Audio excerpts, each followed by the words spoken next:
What if I told you that the most dangerous moment of your entire day happens before you ever take your first sip of coffee, before you check your phone, before you say good morning to anyone, before you do a single thing? Your blood pressure is doing something right now, this very morning, that your doctor is desperately worried about. And most seniors have absolutely no idea it's happening.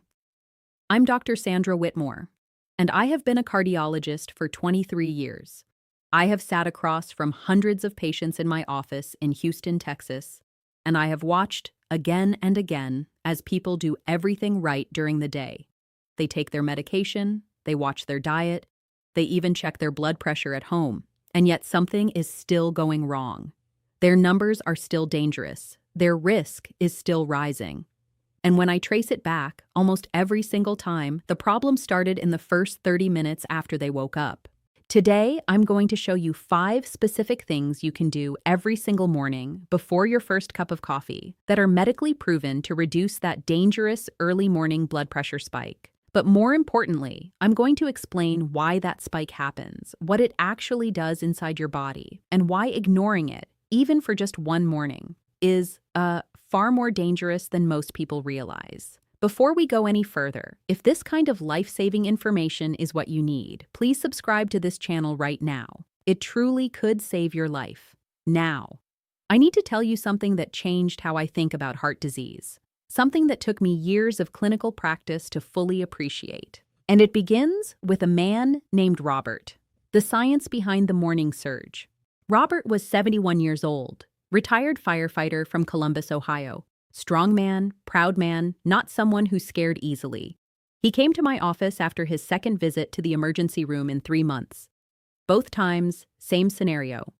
He woke up, felt a tightening in his chest, his vision blurred briefly, and his home blood pressure monitor, when his wife finally got it on him, showed 192/108. Both times, by the time he reached the ER, it had come down. Both times, he was discharged with adjustments to his medication. Both times his doctors told him it was probably stress or white coat effect.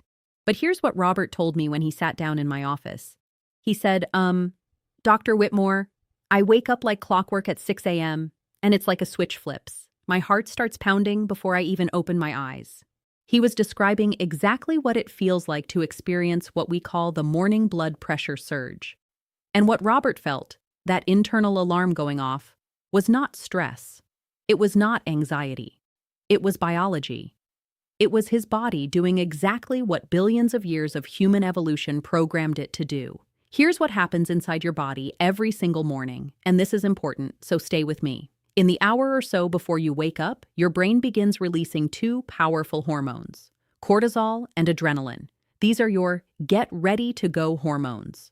They signal your heart to beat faster. They instruct your blood vessels to tighten. They tell your entire cardiovascular system to shift from sleeping mode into waking mode. This is called the circadian blood pressure rhythm, and it is completely normal. Your blood pressure is supposed to rise in the morning. The problem is how much it rises. In healthy people with well-controlled blood pressure, this morning surge is gradual and manageable. But in seniors, especially those with hypertension, arterial stiffness, or even borderline readings, that surge can be extreme. We're talking about blood pressure jumping 30, 40, sometimes 50 points in the space of 30 to 45 minutes. And here's the statistic that I need you to hear and truly absorb. Heart attacks are approximately 3 times more common between 6 a.m. and noon than they are at night. Nearly 44% of all ischemic strokes, the kind caused by a blood clot cutting off blood supply to the brain, occur during morning hours. This is not a coincidence. This is the morning surge turning dangerous. And the 5 things I'm about to show you are the exact countermeasures that your cardiovascular system needs in those critical first 30 minutes of your day. Let's start with the one that seems so simple that most people dismiss it entirely. And that is a fatal mistake. Thing 1, drink a full glass of water the moment you wake up. Let me tell you about Dorothy. Dorothy was 68, a retired schoolteacher from Nashville, Tennessee. Organized, health-conscious, meticulous about her evening routine. She took her blood pressure medication every night before bed. She avoided salt. She walked 3 days a week. By every measure, Dorothy was doing everything right. But her morning readings, Consistently 155 to 165 over 92 to 98. Every single morning. Her evening readings? Beautiful. 122 over 76. Her doctor kept increasing her morning medication, but the numbers didn't budge. When she came to see me, I asked her one simple question. What's the first thing you do when you wake up in the morning? She thought about it and said she usually lies there for a few minutes, then gets up and starts the coffee maker, feeds her cat, checks her phone, and then maybe 45 minutes later gets around to eating and drinking something. That 45 minutes. That was destroying her morning blood pressure. Not her medication, not her diet, not stress. Dehydration. Here is what most people don't know, and what Dorothy had never been told. While you sleep, you lose fluid. Every breath you exhale contains water vapor. Your body sweats lightly through the night. Your kidneys continue working. By the time you wake up after 7 or 8 hours of sleep, you are in a state of mild but clinically significant dehydration. Your blood volume is lower than it was when you went to bed. And here is where it becomes dangerous. When your blood volume drops, even slightly, your body immediately triggers a compensatory response. Your kidneys release a hormone called vasopressin, which tells your blood vessels to constrict in order to maintain circulation pressure. Additionally, your adrenal glands release more adrenaline to keep your heart pumping effectively despite the lower fluid volume. The net result? Your blood pressure climbs significantly. And this is happening before you've done anything, before you've eaten, before you've moved, while you're still lying there yawning. Dorothy began doing one simple thing. A full 16-ounce glass of water on the nightstand. Every night before bed, she filled it and set it there. Every morning, before getting up, before checking her phone, before making coffee, she drank the entire glass. Within 2 weeks, her morning readings dropped to 128 over 79. Same medication, same diet, same everything, just hydration. Now, I want to be careful here because some of you with specific kidney conditions or heart failure may need to monitor fluid intake carefully. Always check with your own physician before making changes. But for the vast majority of healthy seniors, and for most people watching this, that glass of water in the morning is one of the most powerful, simplest, and completely free interventions you can make for your cardiovascular health. The mechanism is straightforward. More fluid means higher blood volume. Higher blood volume means your heart doesn't need to work as hard to maintain circulation pressure. Your blood vessels can relax. The adrenaline spike softens. The morning surge becomes manageable instead of dangerous. And you start the day with a cardiovascular advantage that costs you literally nothing. But hydration is only the beginning. Because even after drinking that water, your nervous system is still in a state of high alert. It's still flooded with cortisol. And the second thing you need to do targets that cortisol directly in a way that will genuinely surprise you. Thing 2, do 5 minutes of slow, deep breathing before you get out of bed. I want to tell you about James. James was 74, a retired accountant from Phoenix, Arizona. Precise man, logical. He didn't believe in what he called soft medicine. When I first suggested breathing exercises to him, he actually laughed. He said, Dr. Whitmore, I've been breathing my whole life and it hasn't helped my blood pressure yet. I told him he was absolutely right, because he had been breathing wrong. Here is the physiology, and once you understand this, James's story will make complete sense. When cortisol and adrenaline flood your body in the morning, they activate what's called your sympathetic nervous system. You've probably heard this referred to as the fight or flight response. Your heart speeds up. Your blood vessels tighten, your blood pressure rises, your body is preparing for threat or exertion. This is the system that's running at full blast during the morning surge. Now, your body also has a completely opposite system, the parasympathetic nervous system, sometimes called the rest and digest response. When this system is active, your heart slows down, your blood vessels dilate, your blood pressure falls, and your cortisol levels begin to drop. These two systems are like two sides of a seesaw. When one goes up, the other comes down. Here's what most people don't realize. You have direct, voluntary control over which side of that seesaw dominates. And the on switch for your parasympathetic system is your breathing. Specifically, slow, controlled, deliberate breathing with a longer exhale than inhale. The science behind this is not new age or alternative. It is deeply established physiology, published in peer-reviewed cardiology journals and endorsed by institutions like Harvard Medical School. When you slow your breathing to 5 to 6 breaths per minute, instead of the typical 12 to 20, you stimulate a nerve called the vagus nerve, which runs from your brainstem all the way down through your chest and abdomen. The vagus nerve is the main cable of your parasympathetic system.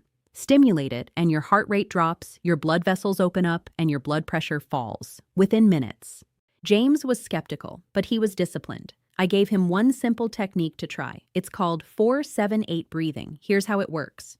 You breathe in through your nose for 4 counts. You hold for 7 counts. You exhale slowly through your mouth for 8 counts. That exhale, longer than the inhale, is what activates the vagus nerve. You do this cycle 4 to 5 times, and the whole thing takes about 3 to 5 minutes. James tried it every morning before getting out of bed. He was completely converted within 1 week. His average morning systolic reading dropped by 18 points. Not because anything about his biology had changed overnight, but because he had learned to consciously deactivate the alarm system that was spiking his blood pressure every single morning. If the 4-7-8 technique feels uncomfortable at first, and some people find the breath hold a bit challenging, there's an even simpler approach. Breathe in slowly for 4 counts, then breathe out slowly for 6 counts. Repeat 8 to 10 times. That's it. The key is simply making the exhale longer than the inhale, because that elongated exhale is what triggers the vagus nerve response and begins shifting your nervous system from fight or flight into calm and recover. Do this before you set foot on the floor, before you check your phone, before you even think about coffee. 5 minutes of intentional, slow breathing can take your morning blood pressure reading from alarming to acceptable. And it does it by working with your own body's natural chemistry, rather than fighting against it. But here's something I need to tell you now, because it connects the first 2 things we've discussed and leads directly into the third. Even after drinking that glass of water and completing your breathing practice, there is a physical action that millions of seniors do every single morning that throws their cardiovascular system into chaos, and they do it without thinking, because they've done it that way for decades. Thing 3, get out of bed slowly, and do these 3 movements. First, let me tell you about Beverly. Beverly was 66 years old, from Portland, Oregon, recently retired from 30 years as a registered nurse. If anyone should have known better, it was Beverly. She understood the body. She'd spent her career taking care of patients. And yet she was doing something every single morning that was directly causing her blood pressure to spike, and she had no idea. Beverly was a fast riser, always had been. The alarm went off and she was immediately up and moving. Feet on the floor, standing, bathroom, kitchen, the whole transition from lying down to fully upright in about 20 seconds. She was proud of this. No wasted mornings, no lying around. Get up and get going. But here's what was happening inside Beverly's body in those 20 seconds. And this is where the physiology gets genuinely fascinating. When you are lying horizontally during sleep, your cardiovascular system distributes blood flow relatively evenly throughout your body. Blood pressure demands are low. Your heart is working at minimal effort, but the moment you shift from horizontal to vertical, the moment you sit up and then stand, gravity immediately pulls a significant volume of blood downward, away from your heart and brain, and toward your legs and abdomen. Your body has to compensate for this instantly. How? By firing a rapid signal through your sympathetic nervous system to tighten blood vessels and increase heart rate. Blood pressure jumps up sharply to counteract the gravitational shift. This is called orthostatic adaptation, and it is completely normal. The problem is how sharp and sudden that jump is, and what it does when it stacks on top of an already elevated morning surge. Beverly's cardiovascular system was essentially being hit with 2 consecutive spikes every morning. First, the hormonal surge from cortisol and adrenaline. Then, immediately on top of that, the orthostatic compensation spike from jumping out of bed too fast. The combined effect was pushing her numbers into a genuinely dangerous range for 20 to 30 minutes after she woke up. I gave Beverly 3 simple movements to do before she got up, and I want you to write these down. The first one is ankle circles. While still lying in bed, rotate each ankle 10 times in each direction. This activates the calf muscles, which act as a secondary pump for venous blood. Getting blood moving in your legs before you stand dramatically reduces the gravitational redistribution when you rise. The second movement is seated sidearm raises. Before standing up, sit on the edge of the bed for a full 2 minutes. Don't rush this part. Sit up slowly. Let your body adjust to being upright. and gently raise both arms out to the side and back down, 10 times slowly. This gentle arm movement continues to activate circulation gradually while giving your blood pressure time to stabilize at the new angle. The third is simply this. When you are ready to stand, hold on to the bedpost or nightstand and rise slowly. Take 3 full seconds to go from sitting to standing. Do not pop up. Do not spring up. Rise, slowly, deliberately. Then stand still for 15 to 20 seconds before walking. Beverly implemented all 3 steps. Her morning blood pressure dropped by 14 points on average. More importantly, she eliminated the sharp spiking episodes that had been terrifying her every morning for 2 years. And there's something else about this third thing that I want you to understand. It connects to a fundamental truth about blood pressure management that most people overlook. Your cardiovascular system is not a switch that goes from off to on. It is a gradual, beautifully orchestrated transition. When you honor that transition, when you give your body the time and movement it needs to shift gears smoothly, you work with your physiology. When you rush it, you create a cardiovascular storm. And that storm, every morning, every day, over months and years, is cumulative damage. It contributes to arterial stiffening. It stresses the heart muscle. It elevates stroke risk. Now let's talk about the fourth thing, because everything we've covered so far happens before you even reach the kitchen. And what you eat or don't eat in your first meal of the day has a direct, measurable impact on your blood pressure for the next 6 to 8 hours. Thing 4, eat a potassium-rich breakfast before your first cup of coffee. I want to tell you about Nancy. Nancy was 72, from Scottsdale, Arizona. Sweet woman, incredibly disciplined about her health. She exercised. She limited salt. She read labels at the grocery store.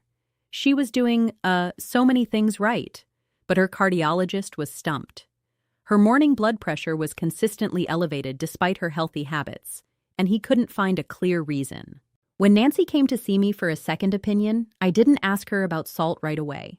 I asked her about her breakfast. She told me her morning routine. She got up, made coffee, black, no sugar, drank 2 cups while reading the newspaper, and then maybe an hour later had some toast with a bit of butter or a bowl of instant oatmeal. Sometimes she skipped breakfast entirely if she wasn't hungry. There it was, 2 cups of coffee, alone, on an empty stomach, before anything else. Now, I want to be clear about something, because the coffee itself is actually a separate conversation. But what matters here, what's absolutely critical to understand, is what Nancy was not doing before her coffee. She was not eating anything that contained potassium. Here is the blood pressure biology that almost nobody explains clearly, and once you understand it, everything changes. Your blood pressure is directly controlled by a balance between 2 minerals, sodium and potassium. You've probably heard about sodium. Everybody tells you to cut the salt, and reducing sodium is genuinely important. But here is what doesn't get nearly enough attention. Potassium is the other side of that equation, and it is just as powerful. Potassium works in your kidneys and your blood vessel walls in a very specific way. It signals your kidneys to excrete sodium in the urine. More potassium in your system means more sodium leaves your body. Less sodium means less water retention. Less water retention means lower blood volume. Lower blood volume means lower pressure.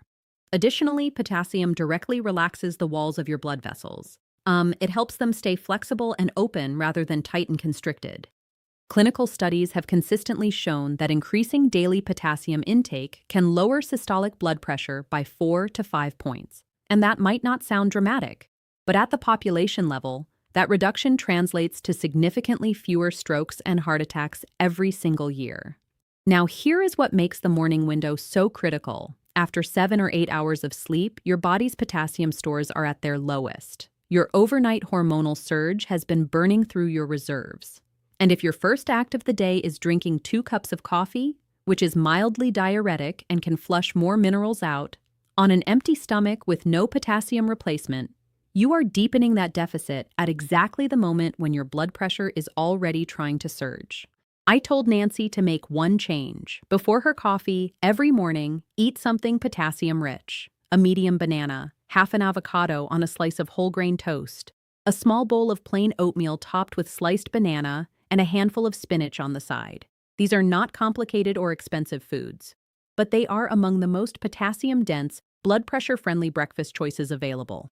Nancy implemented this simple change. She didn't give up her coffee. She didn't change her medication. She simply ate a banana and a small bowl of oatmeal before she touched her coffee mug. Within 3 weeks, her morning systolic reading dropped from an average of 158 to an average of 138, a 20-point reduction, from a banana and some oatmeal. I want to give you a specific list of breakfast foods you can incorporate right now, because concrete guidance matters more than general advice. Bananas are the most convenient. One medium banana contains roughly 420 milligrams of potassium. Avocado is exceptionally powerful. Half an avocado contains nearly 500 milligrams and provides healthy fats that support arterial flexibility.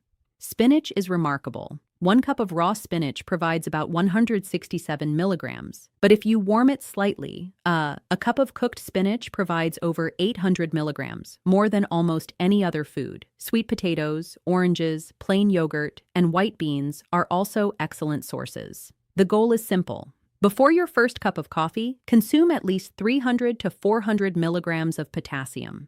That gives your kidneys something to work with, your blood vessels something to relax around, and your morning blood pressure a genuine biological anchor to prevent the worst of the surge. But now we need to talk about the fifth thing. And this is the one that I find most people are the most uncertain about, and the one that, when done correctly, has the most immediate and measurable impact on morning blood pressure readings. And it involves something you may already be doing, just at the wrong time or in the wrong way. Thing 5. Take your blood pressure medication at the right time and understand why it matters more than you think. Let me tell you about Walter. Walter was 77 years old, from Charlotte, North Carolina. Retired banker, methodical man, the kind of person who balances his checkbook to the penny and never misses an appointment. Walter had been taking his blood pressure medication faithfully for 9 years. He took it every day, never missed a dose. His evening readings were excellent. His doctor was pleased with the overall picture. But Walter's morning readings told a very different story. Every morning between 6 and 8 a.m., his systolic was routinely 165 to 175. He'd had 2 minor dizzy spells that his wife described as nearly fainting, both occurring in the early morning. His doctor had increased his dosage twice with no improvement in those morning spikes. When I reviewed Walter's case, the first thing I asked was what time he took his medication. He told me, every evening around 8 p.m., right before bed. His doctor had recommended evening dosing, and that recommendation wasn't wrong. There is solid research supporting nighttime dosing for some patients. But here's what nobody had assessed for Walter specifically: how long his particular medication lasted in his system and whether it was still providing adequate coverage during the most dangerous cardiovascular window of the day. Walter was on a type of blood pressure medication that provided about 18 to 20 hours of effective coverage. He was taking it at 8 p.m. By 6 a.m., 10 hours later, he was in the morning surge window. By the time he hit that window, his medication level had dropped to the lowest point in its daily cycle. He had the weakest pharmaceutical protection precisely when his cardiovascular system was under the greatest hormonal and neurological stress. This is not an unusual situation. It is, in fact, remarkably common among seniors who have been on long-term blood pressure therapy. The medication that was prescribed, the dose that was chosen, the timing that was established, all of these decisions may have been made years or even decades ago. Bodies change. Medication metabolism changes as we age. Kidneys process drugs differently in our 70s than they did in our 50s. And yet millions of seniors are still taking the same medication at the same time in the same dose that was prescribed 10 or 15 years ago, without anyone re-examining whether that original protocol still provides adequate coverage for the morning surge. I want to be absolutely clear. I am not telling you to change your medication on your own. Do not do that. What I am telling you is to have a specific, targeted conversation with your doctor about your morning blood pressure numbers. If your morning readings are consistently higher than your evening readings and you're taking medication, that discrepancy is a clinical signal that deserves attention. Here is the conversation to have. Write down your morning systolic readings for 2 weeks. Bring that log to your appointment. Say specifically, "My morning readings are averaging X points higher than my evening readings. Can we review whether my current medication and its timing are providing adequate coverage during the morning surge window?" That is a medically precise question. It gives your doctor actionable information, and it shifts the conversation from vague management to targeted optimization. For Walter, after reviewing his full cardiovascular profile, we adjusted both the type and timing of his morning medication. Within 3 weeks, his early morning systolic readings dropped to consistently below 140. The dizzy episodes stopped. His wife stopped watching him nervously every morning. 9 years of dangerous morning spikes, resolved by re-examining a prescription that had never been revisited. But here's what I want to say about this fifth thing that goes beyond medication. Every single morning, you have a window, roughly 30 to 45 minutes after waking, when your cardiovascular system is deciding what kind of day it's going to have.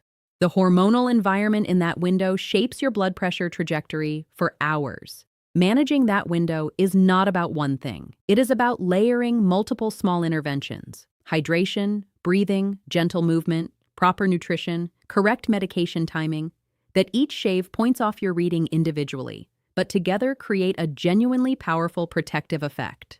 Take care of yourself. I will see you in the next video.